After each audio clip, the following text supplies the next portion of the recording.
السلام عليكم ورحمة الله وبركاته. طبعا جينا نبايع بالاسعار اقوى والاسعار نار. طبعا الكيس الدقيق هذا ب 44 و500 وهذا ب 41 و500 والدبة الزيت هذه ابو 10 ب 18500. هذا طبعا بمناطق الشرعية بالتربة احنا الان. وشوفوا الاسعار لا وين، يعني المواطن الضبحان من له اليوم ما معوش يروح يشحات يروح يتبهدل بين الناس، ما احتاجش الخبر هذا. يعني هو قوي الراتب ب50,000 والسعودي ب500,000، لا وين؟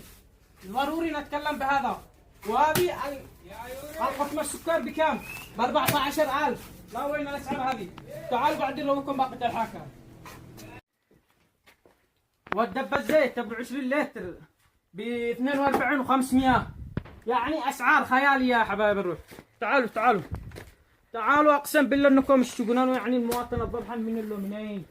من الرز هذه ب50,000، رز الريان. اتقوا الله يا حكومتنا، لا وين؟ احنا مؤملين بكم، والله احنا مؤملين بكم. تعالوا. وهذا ب33,000 والكيس ب67,000، يعني لا وين؟